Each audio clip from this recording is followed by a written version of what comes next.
Here we go.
Tēnā koutou katoa, I'm Selwyn Manning and welcome to A View from Afar. And today we are joined by political scientist and former Pentagon Analyst Paul Buchanan. And in this episode, Paul and I will discuss the murky world of Israel's booby-trapped pages and walkie-talkies. And today, Paul and I will reveal Israel's long-form planning that led to its sabotaging handheld communication devices that Hezbollah used to communicate with. And our questions will include today: who was behind the manufacturing of the booby-trapped devices? How long has Israel been planning last week's attack, an attack that saw thousands injured and many killed in Lebanon after Israel remotely pulled the virtual pin and exploded the devices indiscriminately? And why now? Presumably the devices were also programmed to be tracked. So why did Israel decide to abandon tracking Hezbollah and to attack it at this time? Was it to cause, for example, chaos amongst its enemies in a preemptive move that immediately prior to its widespread bombing and targeting of communities in Lebanon? And what of international law? This is something that Paul and I will look into as we go through the program. Has Israel gone so far beyond the Rubicon with Gaza that it senses international law no longer applies to it? And finally, has the United Nations abandoned the right to protect principles, its peacemaking and peacekeeping responsibilities in favour of aid, development and overly bureaucratic institutions? So before we deep dive into these big issues, just remember that if you are joining us live via the social media platforms, feel free to comment, and we will be able to use your comments and questions in the program. So just keep that in mind if you do make comments and lodge questions. And also, we encourage you to join us via YouTube, as YouTube as a platform is much better than others on the interaction. So we'd encourage you, if you can, to go across to YouTube, subscribe and join in the conversation. So with all that said and done, let's cross to Paul Buchanan, who is waiting online right now to discuss this big issue. Kia ora koutou, Paul. How are you today, Eho? I'm very good. Kia ora, Selwyn. And enjoying and suffering the first days of spring out here in the West Auckland bush. So pardon my red eyes, but I haven't been smoking any of those left-handed cigarettes. So I'm just just been sucking in that pollen, pollen. I mean, it could be fun. It could be fun to try to do a podcast out of my mind, but I think I'll pass. Those days are long gone. That's the way. Yeah. So, interesting, very interesting week for those of us who like intrigue and intelligence matters and all that sort of stuff. But there's a lot to unpack here. And I thought that what we do, since I do want to leave time for a discussion about the UN, is start out with how military organizations work. And you'll see what I mean by that as I develop the thought. Basically, military organizations run on what is known as C4I: command, control, communications, computing, and intelligence. And this Israeli strike took out two of those components. Well, actually, two and a half. It took out a fair degree of command function. It took out a large degree of communications, and it has impacted real-time intelligence gathering by Hezbollah, both offensively and defensively. So now they cannot respond to Israelis' attacks as quickly. And I might even argue that they've also impinged on the control aspect, because a military organization has to have discipline as the commands go down the chain of command. And right now, that discipline is lacking because there is generalized paranoia about electric devices in Lebanon today. Now, we'll get into the tactical stuff. Let's start, because I see Dave Mooring. I can see his comments now. Dave Mooring's talking about international law. Dave, do you think for a second that the Israelis give a flying blank about international law? You're right.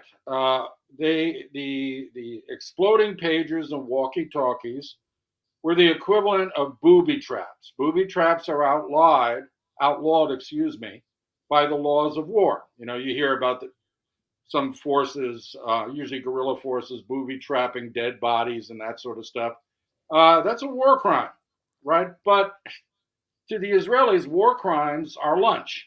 I mean, there's not, just on this point with David, we are going to be going into this in depth in this program around about halfway through. So just hold fire perhaps on the issues relating to the legalities and whether or not there is opportunity or not for the world to be able to enforce such things under the current configurations. So this is where you would see in the questions, so this is to the audience, that we have detailed there very strongly that we will be looking at the legalities and we will be looking at the United Nations as an organisation and testing out that question of whether or not the United Nations has backed away from the tricky and difficult and challenging elements of ensuring security and law and recourse to justice are able to be achieved. So with the current state, it seems that Paul and I will look into and test the question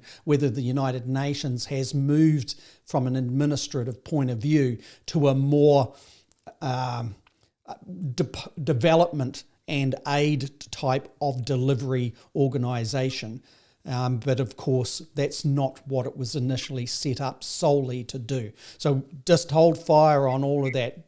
Bear in mind, we will get to it. But Paul, let's get back to that issue relating to the devices, those primary questions of who were involved with the manufacturing. Let's detail and get beyond all the noise on this.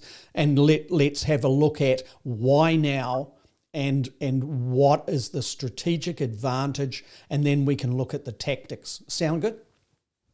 Yeah, and I apologize. I thought I'd just throw out the war crime thing because David's put up 3 or 4 comments already on it, and I'm like, David, Selwyn and I have talked about this war crime business in advance of the show. Okay, we prepare. We've talked at some length, and we will get to it, David. But we've got some other things to work through too. So as someone just said, hold your horses and we'll come back. Now, the general assumption is that the attack with the pagers and the walkie-talkies was done as a prelude to Israeli assaults on the Hezbollah infrastructure. And that indeed happened with aerial bombardment of Beirut, which killed off some commanders, including one of the leading Hezbollah commanders. And now there's some thought that a ground assault is forthcoming. One of the interesting sidebars is that Israel has been moving troops out of Gaza and up to its northern border. It's interesting because they had to worry about aerial surveillance by the Russians, the Chinese, the Iranians even, that would be passed on to Hezbollah. So they headed towards the West Bank. And then under the cover of darkness, they moved further north, given the limited amount of highways and whatnot that there are in Israel, and popped up, not surprisingly, but in much larger numbers than a defensive posture would indicate. And so the assumption is the Israelis are going to go into southern Lebanon, clear out a buffer zone, which should have been done by the 10,000 UN peacekeeping troops, but they're hiding in their holes at this point. But clear space maybe for the UN peacekeepers to be able to operate freely, but get Hezbollah out of Lebanon's southern border. So that's the sort of general thought. And but there's another one that I think that we have to be very clear about. This was a terroristic act. Now, there are many types of terrorism. We tend to focus on non-state actor, ideologically motivated terrorism. So the jihadists, that sort of thing. But the most prevalent type of state terror, terror in the world is state terror. And state terror comes in two broad varieties. State terror during wartime. The firebombing of Dresden is a good example of that. It didn't serve a significant military purpose, but it did serve the purpose of breaking the German will to keep on fighting. One might argue that the atomic bombings, particularly of Hiroshima, followed the same pattern. There was very few military targets of any significance in Hiroshima, but the idea was to crush the spirits of the Japanese. The Israelis are going to argue that this was done. They will never admit that it was state terror, but if they do, they'll say it was done during wartime, and that's done all the time. We even make weapons to terrorize, like napalm. And the West is not immune, as my examples just showed, from engaging in this sort of thing. The other type of state terror is state terror in peacetime, which is what I experienced in Argentina and in Chile, the Southern Cone in the 60s and 70s, where you're going after dissidents and guerrilla groups, but not a military threat, if you will. So this was state terror in wartime. I'll concede that to the Israelis. There's still war crimes. I mean, there's still, whatever the justification. And I think the idea behind that, since I've studied, I won't call it the terrorist psyche, but I have some background in looking at these things, that they thought, most of those who will be given the pagers will be middle to low ranking Hezbollah operatives. But we know that those pagers are going to be in households. We know that they'll be worn and, at the markets and that sort of thing. And we think it's an acceptable cost to kill a few children, kill a few women who are uninvolved in order to eliminate this whole cadre of operatives, which is the command and control aspect of Hezbollah. And that indeed they have done. I mean, they have seriously disrupted Hezbollah with that. But the point, I think, is larger, is that, okay, tactically, and we'll talk about how they did it, but tactically, this was pretty good, as in pretty interesting and hurting your enemy badly. Strategically, does it move the needle in favor of Israel? I don't know. Now, I got a feeling that the Israelis think it will. And here's how I think the Israelis are looking at this. They know that if they hit Hezbollah lightly, Iran and Iran's patrons will resupply Hezbollah. And they'll be back on their feet within months. I think an attack of this magnitude, followed by the aerial and perhaps land-based assaults, are designed to intimidate Hezbollah's backers into look at what we can do, and guess what? We can do it to you, right? If So you if think we, if if it's, yeah, if Israel's intelligence on Iran is absolute, if it is beyond question, perhaps we can read into it that it feels assured that Iran will not retaliate in kind directly to Israel, should it be attacking its proxy, Hezbollah, in the Lebanese territory. And also, as an underlying fact here that is relevant, that basically Lebanon at the moment has a caretaker government, as I understand it, that is presumably not in a situation where it can defend itself on its own right. And also it must be noted that within its elected elites, Hezbollah has and holds a significant proportion of the political elite, around 20% is my understanding. So those kind of things are all factoring into this, aren't they, Paul? And the other issue relating to tactical, that was really well put, I thought, to be able to differentiate between, the tactic, as you're putting it there, a state terror tactic, compared to the strategic. And the strategic is where it's much more subjective and perhaps is more challenging. Should Israel be seeking a strategic advantage, that there are unknowns perhaps to us that one would presume for Israel, those unknowns are much more calculable or calculating. I'm jumbling my words, but you get what I'm talking about. I just wanted to just add in that part there. Yeah, no, and remember that when October 7th happened and we started talking about this subject, we talked about second, third, and fourth order effects. And I think that's what the Israelis are working through. Iran has been taking a beating, okay? They've had people killed in Syria. They had the Hamas negotiator killed in the presidential palace compound. It's very clear that Iran is deeply penetrated by Israeli intelligence, very effectively in real time. I mean, they kill people off when they get the moment. This will be a reminder to them that they're not invulnerable from this sort of stuff. And they're going to have to now spend time thinking about their networks and what have you. So the strategic calculus, it may only be second order. It may not be, win and have a pro-Israeli Middle East. But it could be this is going to back the Iranians off because their mortality has now become apparent to them. Martyrdom isn't going to work, as a fighting strategy. And so maybe they just want to back them off for a year or two until such a time as Hezbollah can slowly bring itself back.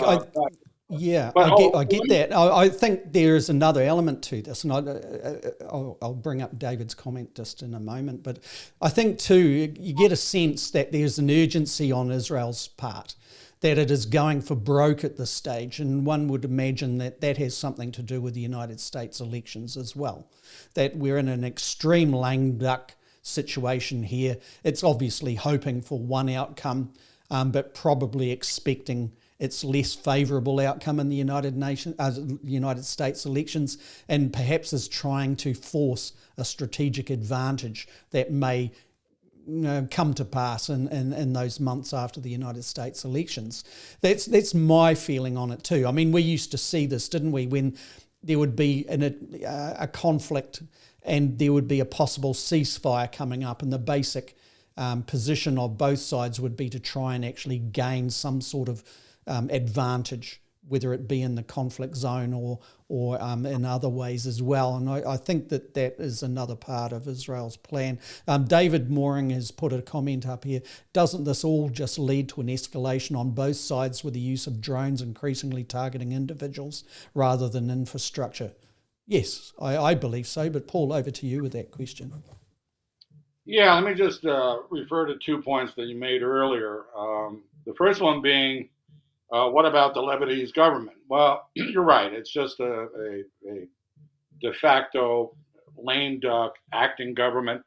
But let's be very clear about the use of armed force in Lebanon. Lebanon has a national army. It is the weakest of all the armed forces in the country. The country has Christian militias, Druze militias, and Hezbollah, all of which are heavily armed, all of which outgun the Lebanese army completely, as well as those 10,000 UN peacekeepers. And so the militias do as they please, and they've carved up Lebanon pretty much as they please, with Hezbollah controlling the southern border. Now, what that means is that Israel is attacking a sovereign state, but the state has to, one of the definitions, as you well know, Selwyn, is the state has a monopoly over organized violence within given territorial limits. Lebanon does not. Lebanon is open territory. And I would argue, not to be polemical, I tend to think of Gaza as a sovereign entity, maybe not a full state, although Hamas did govern Gaza. Absolutely, and it's fast getting recognition as a sovereign state in its own right. And so this goes to the Israelis not caring. If they're going to do what they've done to Gaza, and by the way, the shifting of forces indicates that they believe that the assault on Gaza is pretty much completed. There's mopping up, but now it's time to go up and look at the bigger enemy and put a hurt to him before he can get fully prepared, and this is why this was engaged. Now, the fact that Israel is attacking a sovereign state because the sovereign state, A, hosts these militias, one in particular. Israeli have no problem with the Christian and Druze militias. Absolutely not. In fact, they were involved in the massacres at Sabra and Shatila back in the day. So those are allies. Which was horrendous. We must. Yeah. Is it Ariel Sharon's name comes into play when we talk about that? But anyway, the Israelis have allies in these militias, not in the Lebanese military. And if Hezbollah is decimated, those allies may be able to take some sort of military advantage. So that's part of the calculation. I would imagine, and we in New Zealand need to think about this, even though New Zealand is clearly pro-Israel in the scheme of things. We should be protesting. Just put, the New Zealand government seems to be leaning as pro-Israel in the scheme of things, and its development plans, like in energy. New Zealand's government leans to advance Israel's footprint in New Zealand to meet its aspirational and it's agreed to goals in energy. So there's all of that, isn't there? Just adding that. Yeah. The population seems to be very, very sensitive, and one would say more leaning toward the Palestinian statehood and Palestinian human rights being observed, ceasefire, etc., etc. And you see a little bit of that in the UN speeches and things like that from our Foreign Minister, Winston Peters. But what Paul's talking about here is government, particularly the ACT Party and the National Party elements of New Zealand government's coalition, seem to be very, very much dragging their feet when it comes to actually having an independent position on Israel. Yeah, I mean, I'm not going to say that the people don't matter, but again, I'm a realist and a pragmatist. The New Zealand government, this current right-wing government, has decided that its bread is buttered by its close ties with the United States and other Western countries that are very pro-Israel, like Australia. All right? So we're trying to finesse it, but it's very clear. The official stance of New Zealand, supposedly autonomous or independent New Zealand, is pro-Israeli. Look, they're doing what they've got to do as right-wingers. I don't like it, but so be it. They're in government. We elected these guys in. We're going to have to wear it for 3 years. Now, we hear all the time about New Zealand being about values, about international norms, and all that palaver. We should be protesting the violation of Lebanon's sovereignty, full stop. And it'll be a symbolic protest. I mean, it's a paper protest, but say, oh, look, you shouldn't be bombing Beirut. Not a good idea. But we're not. We're not even doing that. So The only thing we've done in recent times was the resolution before the General Assembly calling for a ceasefire in Gaza, and New Zealand voted in favour of that resolution. The other Five Eyes nations, the United States, was against that resolution, and there was abstentions from Canada, the UK, and Australia. So, New Zealand was slightly out of that, but it's not speaking. Paul, we know, for example, in the General Assembly, the Qatari foreign minister is making a very strong stance. It's the kind of position that you would have expected perhaps under past prime ministers like David Lange in the 1980s, or Helen Clark's government in New Zealand in the 2000s, where they would have spoken specifically, strongly on such issues of humanitarian principle. But we're not seeing that from this current government. And it seems to me, in past episodes, we've looked very strongly at the opportunities that it seems that more developing or more authoritarian type of countries that are perhaps, or let's put it a different way, the global south countries see opportunities for speaking on such things. And I think this is where you're seeing within the region stronger debates in the multilateral system. But back to you, because I know we don't want to get ahead of ourselves on this just yet. Yeah, and I've got a couple of conceptual things I want to be able to throw out with regards to the attacks themselves. Hey, look at in Gaza, you might argue it's all over but the shouting. And so what New Zealand decided to do was join the shouting late in the game, right? That's what New Zealand did with this General Assembly vote. Said nothing about Lebanon. And that's, I'm focused on Lebanon because that is a recognized state, right? I mean, all the arguments about Gaza, and you and I have our opinions about Gaza, but the international community, should be saying, I know there's a history of Israel going into Lebanon, but you either stand on principle or you fall on opportunism. And I think that New Zealand's falling on opportunism when it comes to Lebanon. Again, I understand why right wingers would do it. Now, let me say one other thing before the two conceptual points. You mentioned the U.S. elections. My opinion is that I don't know if they're going to go for broke, but Bibi Netanyahu has decided that he's got to make a major move before November 5th. If Harris wins, he's going to push that move up till Inauguration Day. If Trump wins, he may slow down because Trump will basically do his bidding when it comes to attacking Hezbollah and Hamas and continuing the war. But Bibi's got 44 days to make or break through the northern front. And so I think we will see some version of that land assault because he wants to present Harris with a fait accompli. Israel troops inside of Lebanon. Now, what are you going to do about that? Right? You're going to tell me to withdraw? That sort of thing. She's not going to, she's not going to say. And if the Democrats, like we saw with Bill Clinton, didn't want to put, with crises in the Balkans at the time when he was early in his presidency, didn't want to put US boots on the ground. They sought the multilateral route to be able to try to address that conflict. Perhaps Harris will do that. We'll get to those kind of scenarios. If you've finished on the leading up to the conceptual, can we just park? Or we just want to tidy up something, because Paul, you found some very interesting stuff relating to, this is perhaps what we could have done at the beginning of the program. We're just throwing off a little bit. But getting back to who with all the noise gone, what did you find as to who manufactured the devices and where and what owned the organisation that was putting this together and arguably, allegedly, booby-trapped them?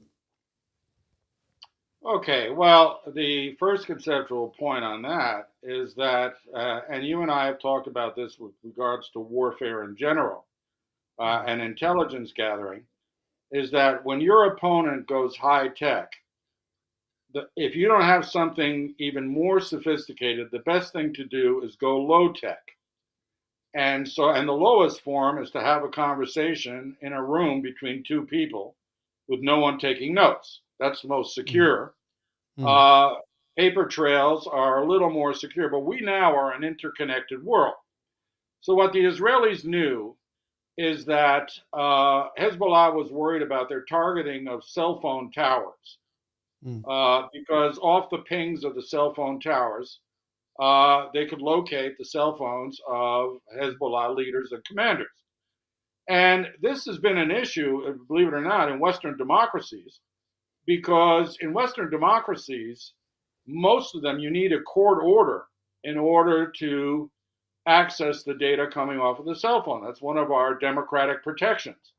I actually was involved in discussions about that when I was in the now defunct, whatever we were called, advisory group to the Inspector General of Security Intelligence here in New Zealand. You know, her concern was, where are the limits of you surveilling off of the mass? You know, if you're listening in to a bank robber and you hear a white supremacist planning an attack, and you don't have a warrant for the white supremacist, can you pass that on to the police legally? Well, the answer is no. I mean, you need a warrant. Now, you run back and get another warrant.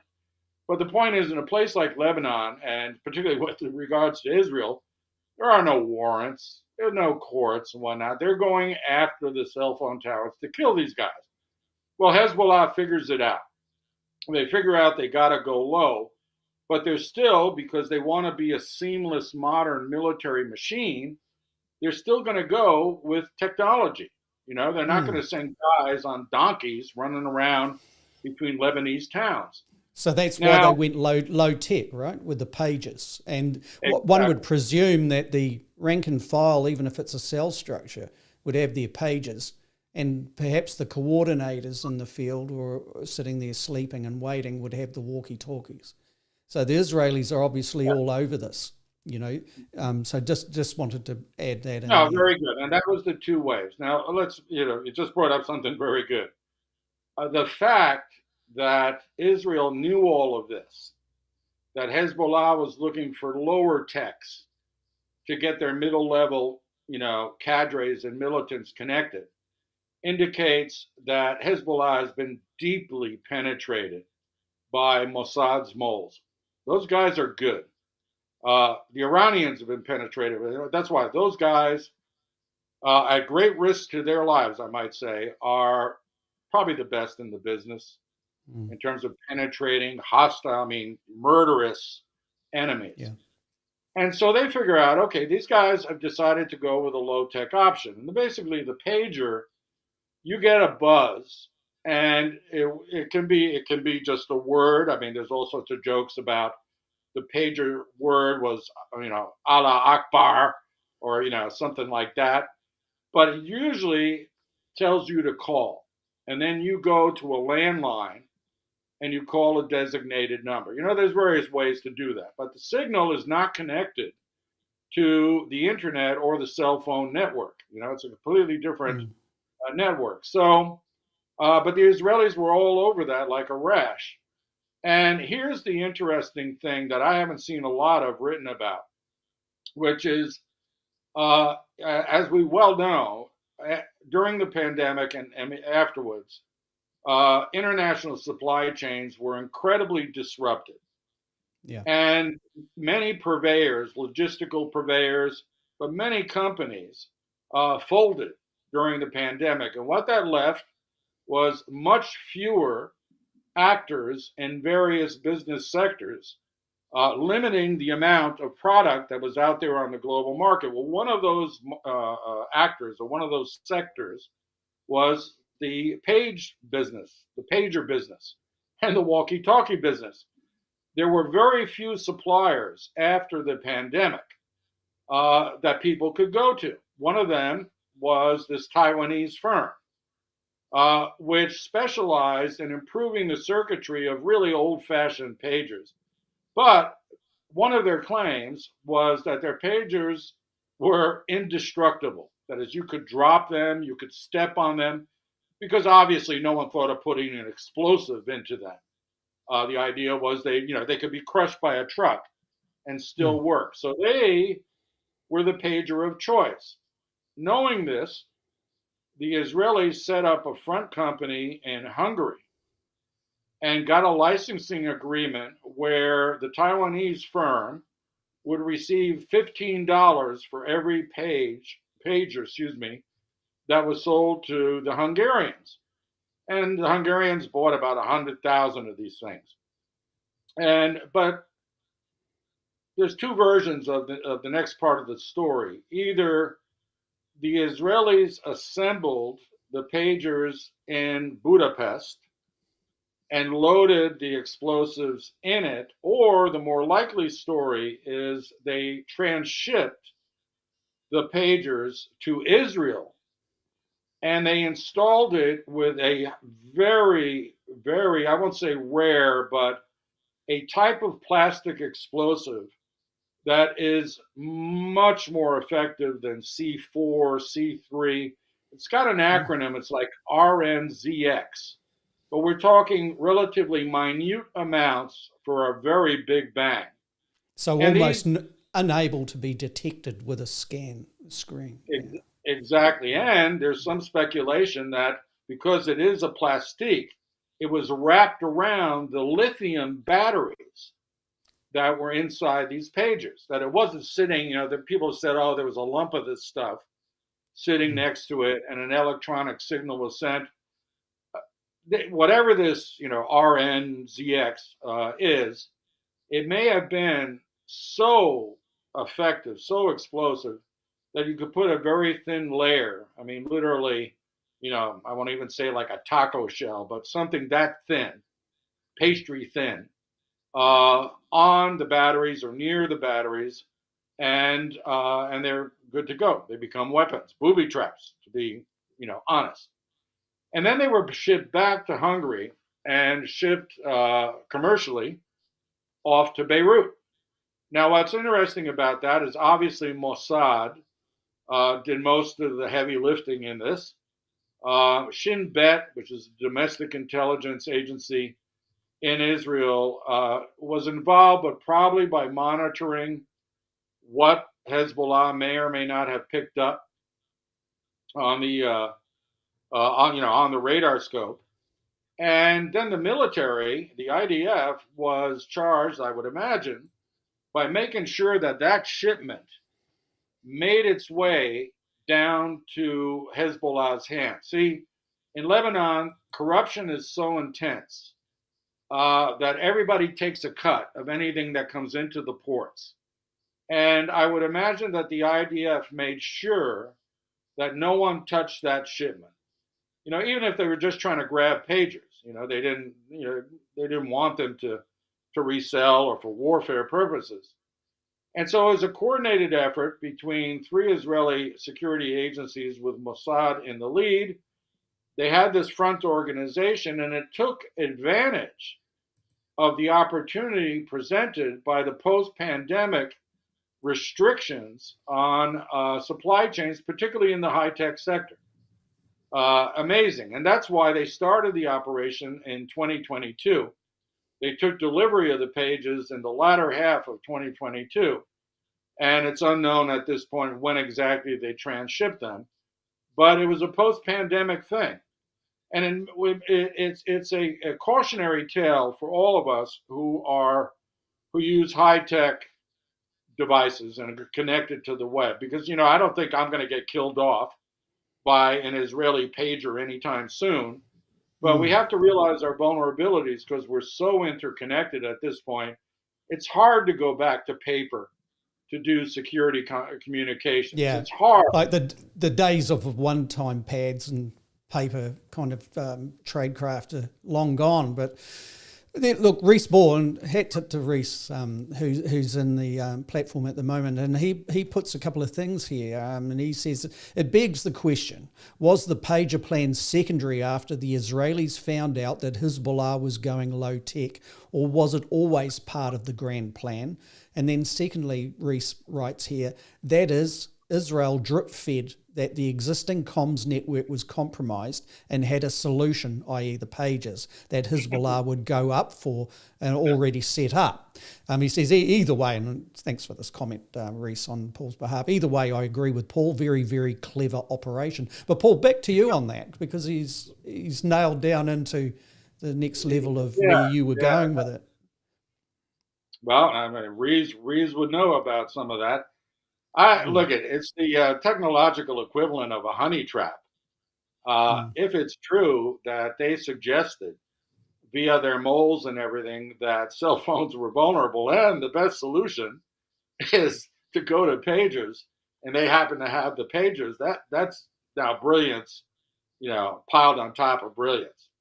Uh, you know, I can't speculate at this point, but I wouldn't put it past mm, Mossad to be that good at doing such stuff. On the other hand, um, we all can be complacent at times, including Israeli intelligence. And if you've got moles inside, and you can intercept their cell phone communications easily, you might just want to wait until they wise up.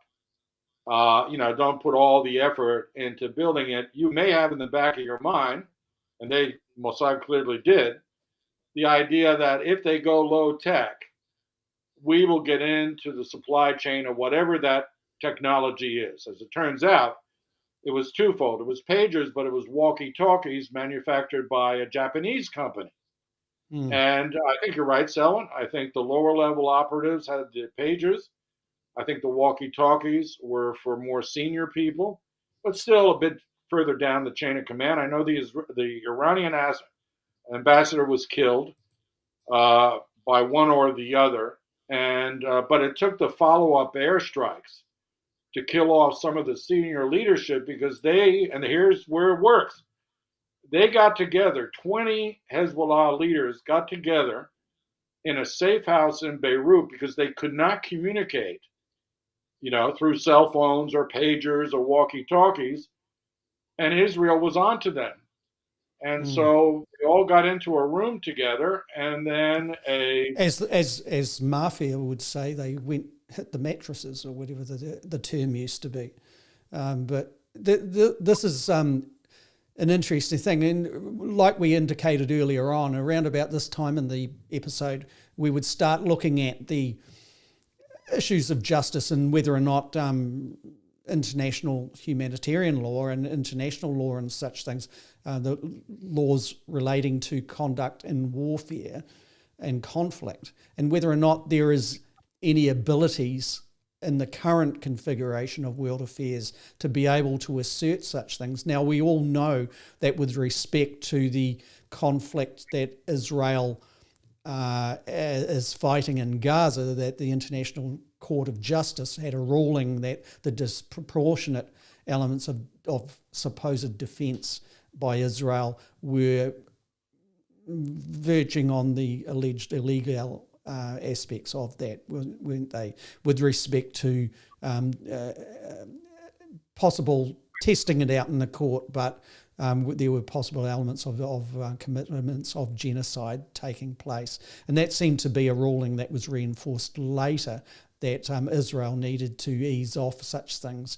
But what we've seen, obviously, is that it has not with respect to its conduct. So where I'm going on this, it's a difficult one to kind of map out because we're talking about legalities and framework, and we haven't had it tested in courts, and there's been opinions being given. But the point is here, it seems that Israel has advanced so far beyond the Rubicon that with respect to Gaza, that the wider conflicts and how it operates within the constraints of international law seem to have been put to bear. They're just not interested in observing that type of thing. So, Paul, should we pick up at this juncture this type of part of the episode and this topic, and then look at where the failings of the multilateral systems that are available to us seem to be in evidence, and where perhaps those voices that have been speaking up on such things, like former Prime Minister of New Zealand, Helen Clark, former administrator of the UNDP or Development Program,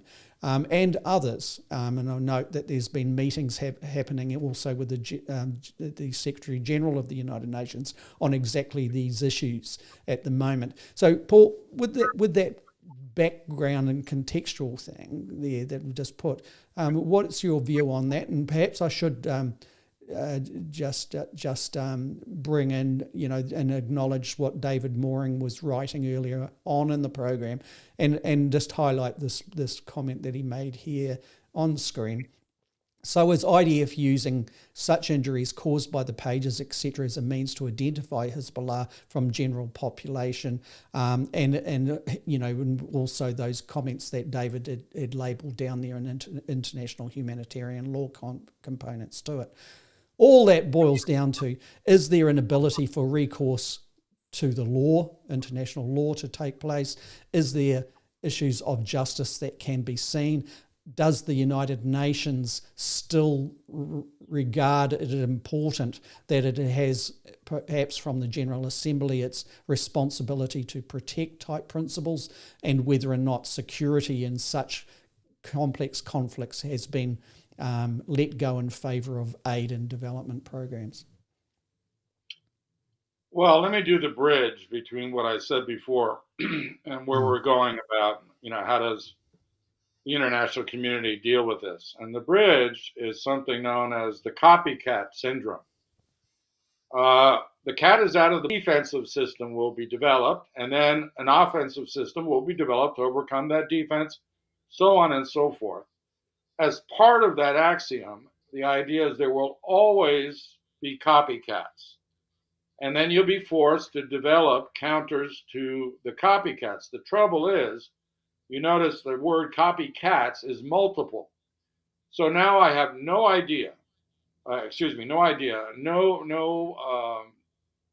qualms to say that countries with the technological expertise to emulate Israel's attacks will do so. And many countries are self-restrained. I don't think Argentina and Brazil are going to attack each other in this way. But there's a lot of states and non-state actors that will take notice of this and go, it's a very effective way of conducting war. And that's the thing. It falls slightly below the threshold of all-out kinetic events, right? You're not launching airstrikes. But you are, in fact, engaging in something other than cyber war. You're actually killing and maiming people.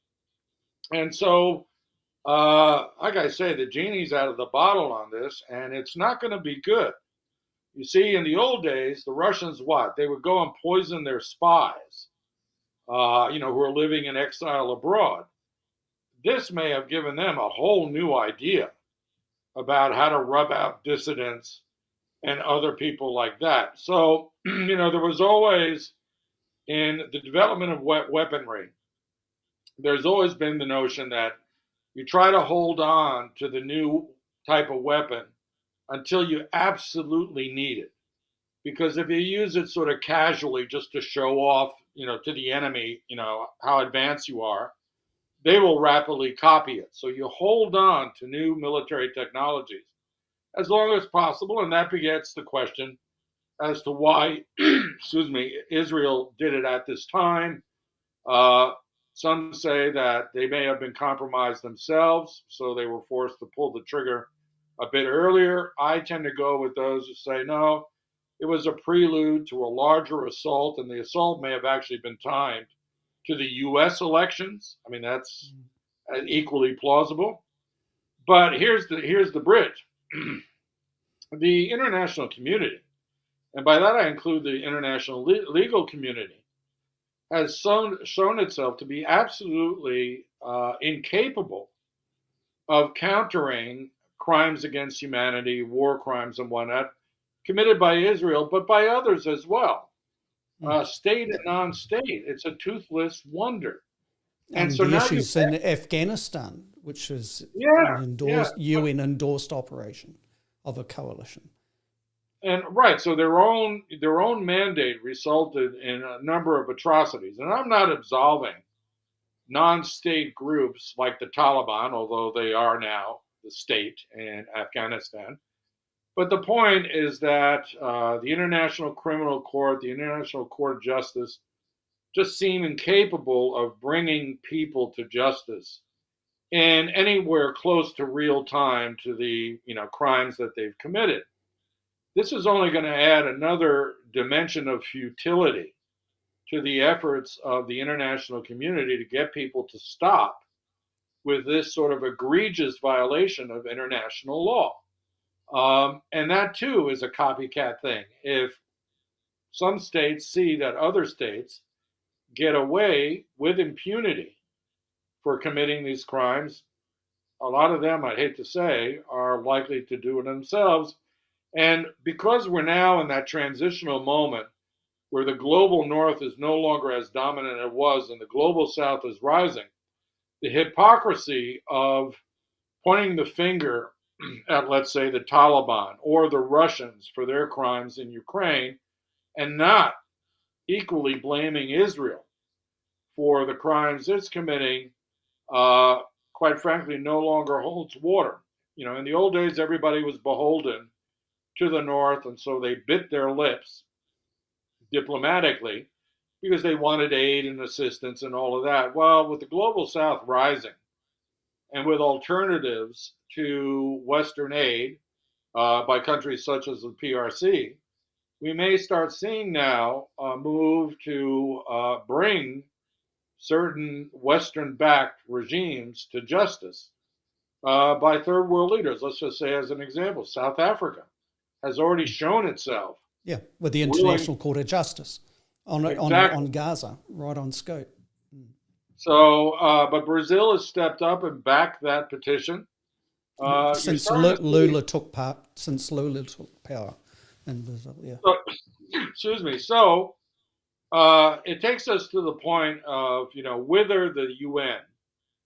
And I found it interesting, again, we just briefly mentioned that New Zealand has a right-wing government and is sort of leaning in the US, Australian direction when it comes to Israel, Gaza, and now Lebanon.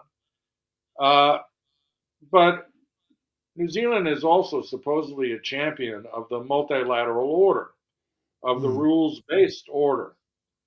And I found it interesting that former Prime Minister Helen Clark, who was also the director of, the UN Development Program. Yeah, UNDP, yeah. She has been very critical, particularly of the Security Council, and rightfully so, in my opinion. She was criticized by our current foreign minister for speaking out of turn. She belongs to a group called the Elders. I have no idea how that came to be. It sounds sort of corny to me, the Elders. I mean, I tend to think of nursing home people but she belonged, I guess they're senior retired diplomats. Maybe we can look at it in the continuing care type of way. But irrespective, there is a significant platform that they've built up at the United Nations and leading into the groupings of the General Assembly meetings that are coming up, and also, as mentioned before, having one-on-one meetings with the Secretary General over this very issue that we're discussing today. Right, it's one of the ironies in life that Helen Clark and then the more recent Prime Minister, Jacinda Ardern, both female, both labor, are more liked overseas than they are at home. Again, we've got a right-wing wave going on here in New Zealand, and they're vilified. But they do have status. They have actually very significant status. And there are arguments because they know the score. They've read the policy papers. They've seen the intel. They know that, the U.S. is not going to fundamentally change its relationship with Israel. And it certainly is not going to lead any effort to bring Israeli atrocities to any sort of justice. In fact, it will block and thwart any efforts to do so. So the effort to get justice for the thousands who have been killed in Gaza unjustly, and now the people who have been maimed and killed in Lebanon unjustly, will have to fall on smaller states. Will have to fall on multilateral alliances, informal ones, that operate within the UN to form voting consensus. And I think the first thing they got to do with a voting consensus is vote out the Security Council as presently constituted. It serves no purpose other than to block good initiatives. by way of its veto powers. And, the argument at the moment with the invitation for African states to join as a non-permanent guest of the Security Council, the argument there is the Africans are offended because they're not offered veto powers. So that in itself actually underscores the failures of the Security Council in such ways. And in real terms, for those that may be listening to this, that's very simple, that we have a polarised world at the moment, and one side will veto any advance to seek recourse or resolution on the other. And we see that from the West, and we see that from the more authoritarian states as well. So it's completely, in my view, broken under the current stresses and strains of a world that, in many cases relating to international law, seems to be a lawless environment at the moment. But if we get back to what can come out of the General Assembly, like we saw what was learnt by the United Nations after the Rwandan atrocities all those years ago, and the right to protect type principles, that, Paul, you may put me right, but in my understanding, that was what was brought to the table when Bill Clinton was president of the United States, and they made a move on what was occurring in the Balkan states. I think the right to protect principles were used in that context. But back to you, is the General Assembly a body of which can... I suppose where we're going with this, isn't it? That the conflict is occurring now. It is predominantly a one-sided conflict where civilians and civilian infrastructure has been annihilated in the Gaza Strip, but also increasingly more so in West Bank, and now we've seen the conflict in Lebanon. In an ideal situation, perhaps that it would have occurred perhaps in the 70s, 80s and 90s. Blue helmet peacemaking and then peacekeeping forces would have been deployed to occupy that land and to put the institutions back in order, of which there was some sort of direction toward a sustainable peace. Is the General Assembly in its current configuration able to advance such principles once again, Paul? I'm not certain. I mean, Lebanon is a study in failure of UN peacekeeping efforts and whatnot. I think we need to back up a little bit and think about the United Nations from its inception. And if we remember, the United Nations, when it originated, was basically a conflict resolution mechanism, a multilateral conflict resolution mechanism that was designed, particularly via the Security Council, to de-escalate or avoid conflicts, particularly between future states. With the nuclear powers of the day, right? Right. So that's the way they constituted it. Over the years, because of the constant blocking of each other with the veto in the Security Council, the UN has morphed into a humanitarian assistance, human development agency writ large.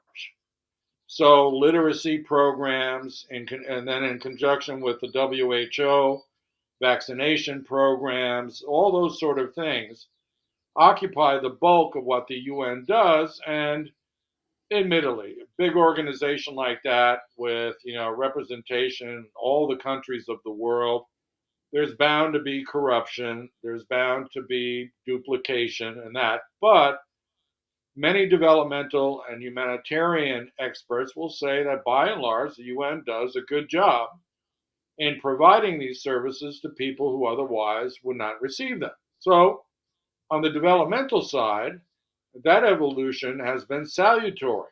The trouble is, the UN remains institutionally dominated by its security apparatus. And the security apparatus is dysfunctional. It no longer is fit for purpose. And so the question is, do you turn the UN into a development agency and strip it of all those security concerns, which basically renders the Security Council a moot point, irrelevant, because those were the big decisions they were supposed to make? Sure, they could stay around to veto developmental aid to, some pariah state. But, what would be the point of all the costs embedded in continuing, in the Security Council if you're not going to get to make decisions on conflict? And so it could become a very big development agency only, or it needs to be reformed. And, my thought as an easy solution, although they never are, is that you get rid of the Security Council. Of course, all the members of the Security Council, the permanent ones, will vote against that. But that's 5 votes in the General Assembly. But you get rid of the Security Council and you replace the Security Council with an executive board of rotating members. No one's a permanent member anymore. And, it can be 5, it could be a 7. I mean, that's up for, organizational experts to determine what's the perfect balance. And they make the decisions of the day. They can even have an executive committee. But I think that right now, the UN risks, not only turning obsolescent, but it has a sort of archaic structure. And you mentioned bureaucracies, and that is a good thing to mention, because now, between the sunken costs into the UN as an institution and the rent-seeking activities, the vested interests of the various UN bureaucracies, it's going to be a really hard nut to crack in terms of engaging in significant organizational reform. So, my thought, honestly, is that the easier path would be for it to just become a sort of supranational developmental and humanitarian assistance agency and strip it of all the security stuff. On the other hand, that could well make it irrelevant, depending on the attitudes of the big players in global politics. And then on geopolitical elements of security around the world then would be reliant on bilateral or trilateral or multilateral groupings of like-minded states.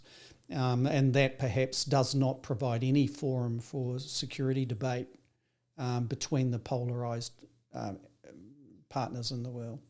Once again, I'm looking at it from a small state multilateral response to global conflict and complexity. Right. Just remember that we've seen now the revitalization of alliance building because of the conflict between the West and particularly the PRC and now Russia as an ally of the PRC. I'm reminded of that because in Washington today, there's a meeting of the Quad, the Japan, India, Australia, U.S. defense agreement, which is new. It's only been around for 5 or 6 years. It was the leading into an AUKUS type of arrangement, wasn't it? The Quad was marking time in a sense.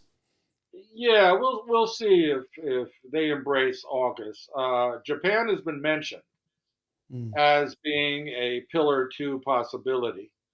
Pillar 2 being the technological side, Pillar 1 being the submarine side. But without going into the details, this is an alliance, a defensive alliance. The Chinese would call it an offensive alliance of military allies, and they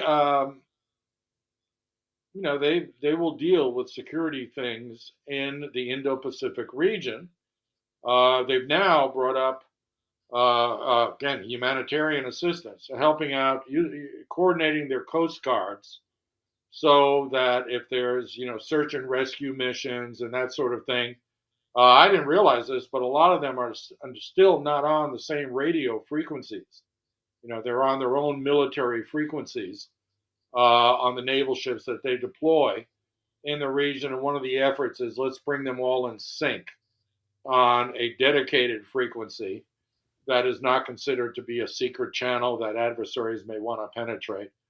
And so there's that sort of thing. I know that, for example, SEATO, the Southeast Asia Treaty Organization, which never really had a strong military component, is now beefing one up because of what is perceived as a Chinese threat in the Western Pacific, and particularly, the South China Sea.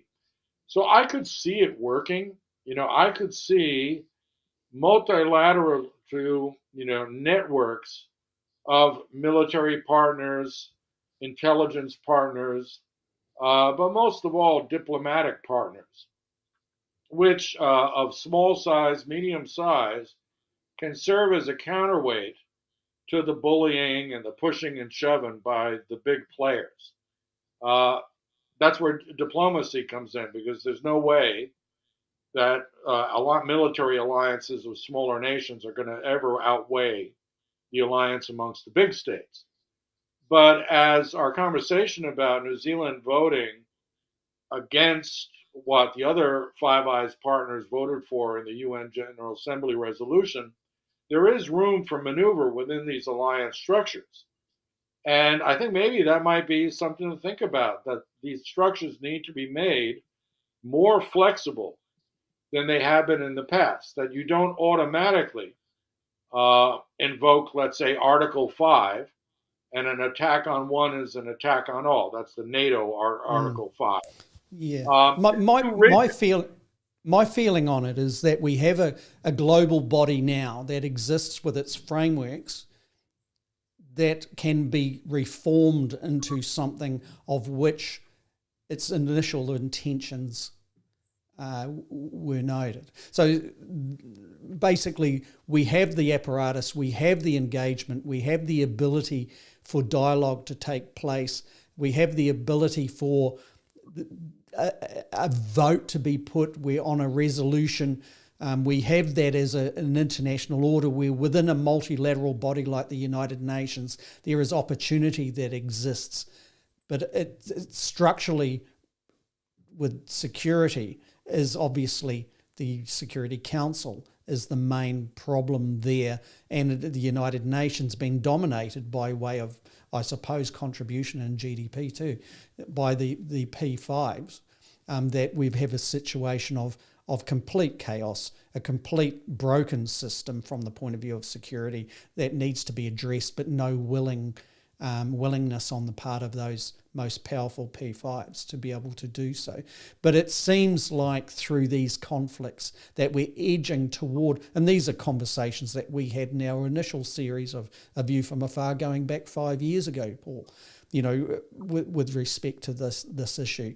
But it seems like the current situation in the world that's been brought about largely too, I believe, because of the bold bipolarity that we're observing in the world order, to be able to, really get that argument to the top tables. Perhaps out of all of this, there would be the opportunity for some self-interest by the global powers to be able to engage on such things that medium and small power and small states are wishing to engage on. But once again, 2024 at the General Assembly meetings that are taking place in New York, a significant step perhaps to seeing whether or not that can be realised. Paul, just in closing, let's land on this, and I'd like to hear your considerations of this. And it's a simple one. If what we're seeing with Israel's decision-making relating to its position, whether they be tactical or even strategic, in this time which is perceived as an extreme lame duck situation for the United States as it transitions to new leadership by way of the vote. Between now and January, when a new president will be in power, what do you see as the likely course of decision-making by Israel and other states that are concerned or engaged in this conflict? And what does it look like, considering one of the two United States candidates for presidency, with the outcome of that? What does that look like after January? Well, again, we've talked about the sort of flow-on ripple effects of particularly the war between Israel and Hamas and now against Hezbollah. And those, many of them are unforeseeable.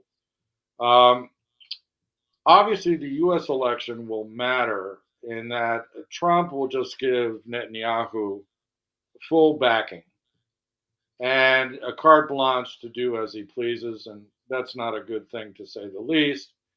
Harris, I think she will begin to modify the U.S. stance towards Israel, but it's not as if they're going to pull the rug out from Israel anytime soon, given the constituencies that the Democratic Party. But she's campaigning right now more as a centrist because she's got Trump on the other side. But if she wins, I think she'll revert to a more left, by U.S. standards, left-leaning position on several policy areas, and one of them is going to be on Israel. I mean, the U.S. position on Israel is not only untenable internationally, but it's untenable domestically. There's a whole younger generation of voters who do not see Israel as the good guys, and that includes a lot of young Jews. We're like, what are we doing here? I mean, you've got to say there's 68% or thereabouts that are still very committed in the Jewish communities in the United States that will vote Democrat. Yeah, they will. The question is, what's the percentage who are pro-Israel? I mean, you would assume that Jews would be 100% pro-Israel, but it turns out Jews are not. That's a sophisticated audience. That's that trope, isn't it? The anti-Semitic trope that Trump was tweaking earlier on in the campaign. All of these presumptuous kind of positions on how Jewish people would vote. And I think in all of these debates, it's always a healthy thing to say that what we're talking about is not the Jewish religion or the Jewish people. We're talking about the state of Israel and its decision making. So there's an understanding in the United States on that principle. To a degree. Although we hear these arguments from vulgar lefties all the time that equate, being Jewish with being a Zionist, that equate opposition to what the state of Israel is doing to, some sort of anti-Semitism. And amongst American voters, that doesn't wash. We happen to have the political science in this house, and myself happen to have connections to self-described non-Zionist Jews in New Zealand, right? People who they're Jewish, religious Jews, as it turns out, but they're not Zionists, and that, I mean, this is New Zealand. So I think that, since the answer to my last question was it's not 100%, those who support Israel no matter what, then that gives Harris room to move once she becomes president. She's going to have to start pulling the chain on Netanyahu, but that's the other side of the coin. Right now, I think the biggest logjam to getting a ceasefire, some sort of peace deal, forget about a two-state solution for the time being, is to remove Netanyahu. In order for Netanyahu to be removed, he's going to have to lose in these ongoing military ventures. And I think that's part of his calculation. It goes back to what we were saying about the politics of desperation. He's making this move. Yeah, he's making this move into Lebanon because he desperately needs a major success, because domestically, support for him has cratered. The only thing keeping him up is Israeli support for their troops when they go to war. I mean, it's like any country when it goes to war, you support the young men and women, even though you may not be entirely into the cause. And so he's playing that card heavily. I think he knows that his opponents in the region can't do much about it. He knows the international community is paralyzed, both institutionally and politically. And the U.S., until November 5th, is an unknown, but he can play to that unknown by going for broke and presenting the United States and everybody else with a fait accompli of Israeli troops occupying the southern half of Lebanon, or the southern border, as well as Gaza, because that's clearly what they're going to do. And then, I'm wishful thinking here, but then negotiate a ceasefire from there. and push the peacekeepers further north of the Israeli lines. So they've got a double buffer zone before they hit the border. Uh, that, I think, is part of the strategic calculation. But over the long term, all of this tit for tat stuff is deleterious to regional peace. I'm not sure we're going to have World War III over this, because if nothing else, the sophistication of nanotechnologies, this type of attacks that we've just witnessed with the pagers, indicate to me that amongst some of the more capable states, the idea is to not escalate into nukes. It's to actually go down the kinetic chain and personalize attacks against the command, control, and communications leadership of a adversary. I mean, I think that may be the way they're thinking, and I found it ironic, laughable, but in a sad way. The IDF says that it has to escalate in order to de-escalate in Lebanon, and so I'm like, okay, so you're basically going to do what you did in Gaza, which is going to do a little scorched earth to make everybody shut up. Then you're going to occupy that earth, and you can de-escalate off of that. Um, all I can say to that is that's a short-term solution. Hezbollah, much like Hamas, is an idea. It's an ideology much more than it is a armed force. Particularly Hamas. Long after Hamas is gone, if ever, the Palestinian cause will remain. Hezbollah, it's a little trickier. They're Lebanese Shiites, but they're Lebanese for the most part. And so, it is possible that you could remove Hezbollah for the equation, and they would have to balance out their 20% of the political scene with the competing interests. And again, all of these people are murderous.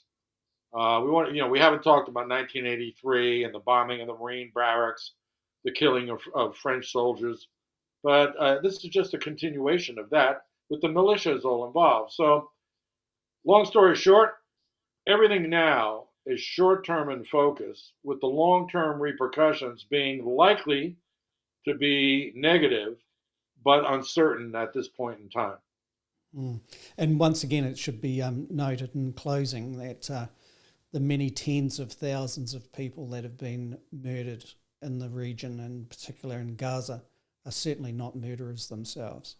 So just on that point, it comes back to humanitarianism, and it comes back to international humanitarian law in many respects, and one would hope that recourse to justice once again is restored in this planet at some stage in the very, very near future, I hope.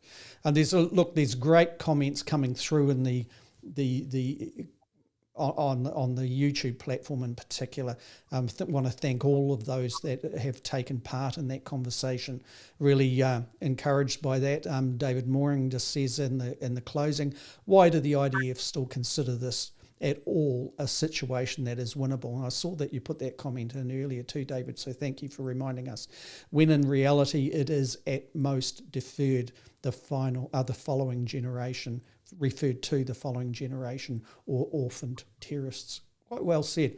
We'll end on that point. Paul, thank you for your expertise in guiding us through, and also for your research and what you had found. It was considerable since these events started to take form last week, and I appreciate that very much for the program, and I'm sure the audience does too. We will intend to be back, Paul and I, in about 2 weeks' time, so do mark it in your diaries. And in the meantime, if you were there on YouTube, subscribe to the channel. Give us a like if you think it's a well worth thing. And if you've lasted this long in the program to the end, as we are now, one would presume you thought it was worthwhile. So subscription, and you'll be notified to push the bell thing so you're notified when we are planning another program to come up. So until we're back again, take care out there. Be safe. Ka kite anō. And from Paul and I, thank you very much for being in with our program today. Bye-bye.